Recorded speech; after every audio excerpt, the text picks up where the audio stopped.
where we're documenting the journey of entrepreneurs here in the Valley of the Sun. It's a digital journey. With me, I have my main man from Zerorez, Nathan Perris. You see, I remember that because you gave me a little trick to remember that. That's right. Just think of the sauce. Think of the sauce. How you doing, man? I'm doing great. All right, brother. Yeah. All right. Tell us a little bit about what you do. Zerorez it's actually a franchise, but we purchased the territory almost 12 years ago. It's a special way of cleaning carpet and tile or anything using a water that runs through a proprietary process. It's called electrolysis, where it changes regular tap water into an amazing cleaning solution. So we don't have to buy all the lotions and potions to clean like some of the beautiful rugs you have here. Thanks, man. Yeah, and so, which means there's no residue left behind because we're not using any harsh soaps or detergents, so it's better for you, better for your family, and it's a better clean all around. Okay, I'm all into that, but the first thing that would come into my mind would be, I've got all these rugs and everything else, but that's a great process, but it's probably more expensive. Actually, it's not. I mean, There you go. And speaking of business-wise, though, when we first started, though, we had that in our mind is we're better, so we should be able to charge more, right? Right. And I think for a long time we did that. We wanted to establish ourselves as the premier carpet cleaner. And then we just realized, you know what, it doesn't make sense to isolate yourself to one kind of demographic. We started realizing, well, if we price it this way, then we're going to get more business, we're going to do better. And in reality, it's affordable. I mean, we charge pretty much like $43 a room. That's very good. Yeah, which is no different than what anybody else charges. I mean, you'll have different companies out there running $99 specials. Yeah. We're pretty close to that. And really, it's a better clean. And that look, that's really cool. But you do something else as well, right? I mean, you're doing. I mean, this is your main business. Yes. But you've got something else that you do. Yeah, I do advertising as well. And we spend a lot of time marketing. Right. And so we try to find good ways of tracking how our customers come in, how they respond. Because everybody moves a little bit differently. And so over the years, we've developed processes that allow us to gauge how much money we spend and the reaction that we get. So we do a lot of advertising. Is that a little bit of a combination of maybe a little bit art and science, tracking where the money's coming from, what's working and what is not working? Oh, correct. Yeah, you're going to have a difference between the creative side, where you're coming up with something cute and creative. A lot of people remember Zerorez because they can spell it backwards or forwards. It's the right way to clean.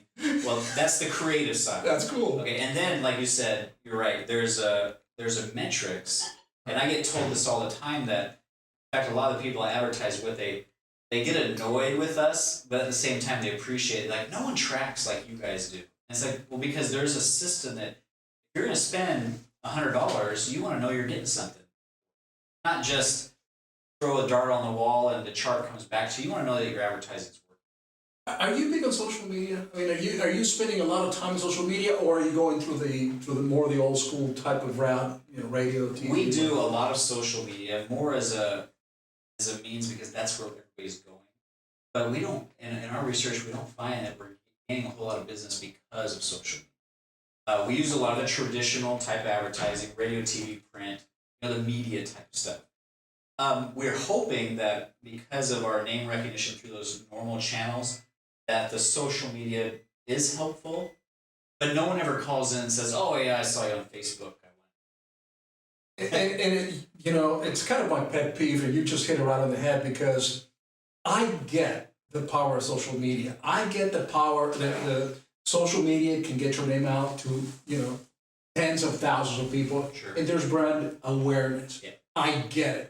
But I have yet to have somebody that said, you know what, I was looking for you in social media, I found you in social media, and whatever message that you gave me, dude, man, it spoke to me. It spoke to me. It spoke to me, and all of a sudden I'm here in your office because of social media. And if anybody that tracks metrics on your advertising dollar is nobody like you, my thought is kind of validated. It's just very hard to track social media, or the effectiveness of social media directly tied into dollars that translate into your business. The way I think about social media too is that it should be as authentic as it can be. And when you start putting into people who spend lots of dollar amounts in social media, it's noticeable. You can see it in the images on the screen. You can tell people paid for that, and it doesn't look authentic. And so, in my standpoint is we have a little bit of a budget for it, but essentially, if it's not free and natural, then we don't do it. If it doesn't spontaneous come up, then we don't. You know, a lot of times people will propose to me, hey, spend this much on social media. It's like, no, it should be free. No, if you and I put together and we work together and you say, well, hey, Nathan, what I'll do for you is if you spend this much with me, I'll include 2 social media posts. No. I'll work with you. You do as many social media posts as you think are cool enough. If I'm not cool enough to meet your social media post, well, then don't post it.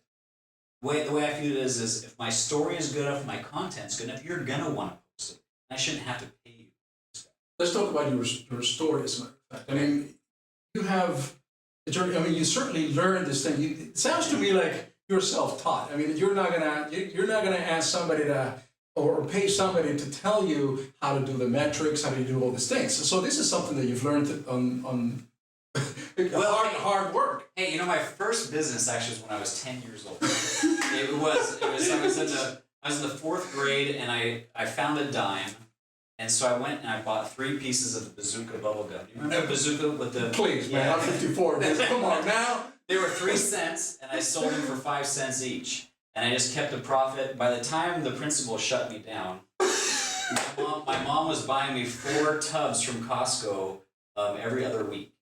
I was selling that much gum, and I got shut down. And the reason I was successful with this is that never at one point in time, of course I was only 10, I didn't know the power of profit and loss statement. I took all the money I earned off of selling the bubble gum, and I went and I bought all more gum. I never put any money in my pocket. I invested it back in my business. Incredible. So all that stems back from just since I've been. And so, how did you come into this particular business? Because we do have a lot of entrepreneurs, young entrepreneurs that are looking.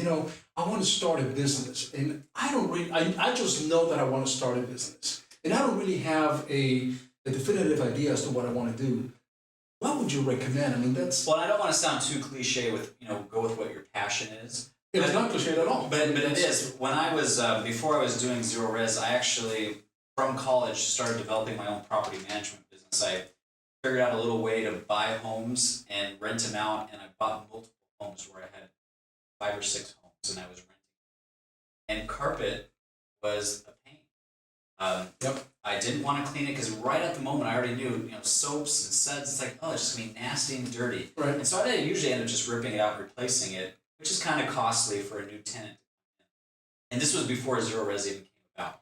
And so I already knew in my mind that this was not something I wanted to do for carpet cleaning.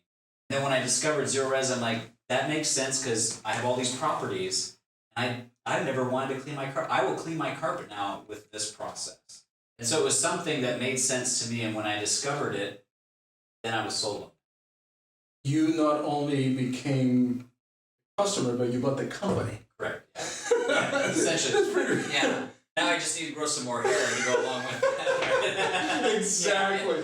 But no, it's true. Once you start seeing something that somebody has a good idea, and that's the thing is when you're speaking with entrepreneurs, you don't always have to have your own idea. In fact, I've never really had any of my own really good ideas that are all just mine. In fact, I surround myself with awesome people. The people that work for me they're way smarter than I am. And I love their ideas that come out because once I grab one of their ideas, the light pops for me. And I'm like, that's it. Thank you. I take it and then I go and I turn it into my own. Is it fair to say then that you can be in any kind of business and what your expertise is or what your passion is advertising or marketing? Because it sounds to me like you could market just about anything. You marketed homes. Sure. And then you found that, right here, watch this. Shit, man, things flies out. Anyway, so it sounds to me like you could be marketing any kind of product.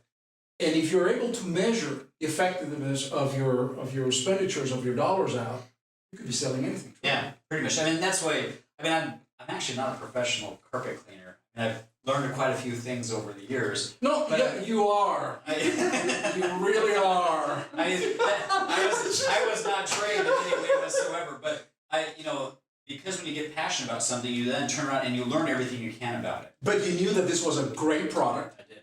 You knew that this was a great company to get behind it, and more importantly, man, you're the bubblegum king, man. So you knew how to market. I know how to market it. Yeah, and when you have something that has a distinctive niche, then it's one thing if I was selling another brand of bazooka bubble, but I mean you have to have something that sets you apart. And, not the bubble gum silly, but what was neat about it it was 3 cents. I sold it for 5. Kids always have 5 cents in their pocket. It's one thing to go down there and buy a bunch of bubble yum, the big stuff back there, and then I'm trying to sell it for 35 cents to make a profit. Well, who carries 35 cents? You have to change. And I knew a kid had quarters. Well, tell me he could buy 5 pieces. And so that was going through my mind at that time is, what's an easy way for people to hand over the money? If it's complicated, people don't want to hand over the money. If it's easy and it makes sense, they want to hand over their money.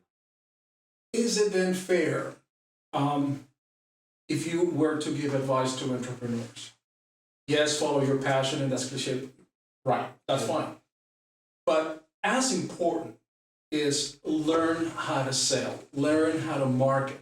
More important. You have to be able to sell the product. I mean, and if someone says, well, this isn't really sales. I mean, if you're a doctor, well, there's no sales involved. Yes, there are sales in doctors, and that's why so many doctors fail, is because they're a doctor first and a businessman second. They need to spend more time at business school than at medical school. Not if they're operating on me, they don't.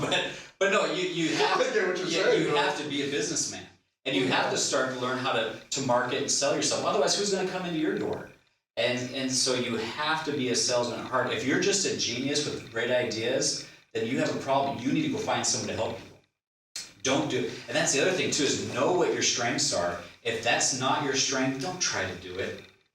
You can hire someone, you can partner with somebody, but do what you do well and don't waste time doing the things you don't do.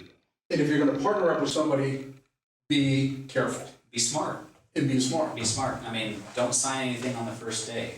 I mean, get it going. But that's important though, is focus on what you do well. And just because you're not a salesman doesn't mean you can't own your own business. You just need to find someone that helps you sell. I've learned a lot about marketing today. What I did not learn anything about is carpet cleaning, but that's for another show, man. That's boring stuff. That's boring stuff. This is really cool all stuff. Technical and science and man, I hate science. I know you're the best at what you do, but that's boring stuff. This is what's cool about it. Marketing is fun. It's fun. And we're going to give you, as a guest of Fuego today, not this one, this is just for the sample, but we figured out that to be an entrepreneur, we've done dozens and dozens of interviews for amazing entrepreneurs such as yourself, and we find that there are virtues that each entrepreneur has, and they run into most of our interviews. Those virtues are simplicity, discipline, humility, kindness, and honesty. And just because of that, man, I'm going to give you, I hope this is the right size, man. That's but perfect. If not, large is it. Large is it. So simplicity was your number one on the list there? I heard simplicity first. It was simplicity, yes. That's simplicity, perfect. Discipline, humility, kindness, and honesty. That's the way I run things. Simplicity is the key to everything. Just keep it simple. I like the fact that you measure and you're very. I'm gonna use my own words. You're very OCD as far as keeping track of where the money goes and how it comes in and the ROI, as they say. It's key. It's the make or break in anything. You're gonna have to come back and give some seminars about this type of stuff, because it's something that we're all ignoring, including myself. We just spend the money and you kind of just hoping that it comes back. You know what I mean? And it can be any profession. It could be any industry. It doesn't matter what you're talking about. Very true. Man, cool. Appreciate it, my Thank brother. you. And just with that, we're out.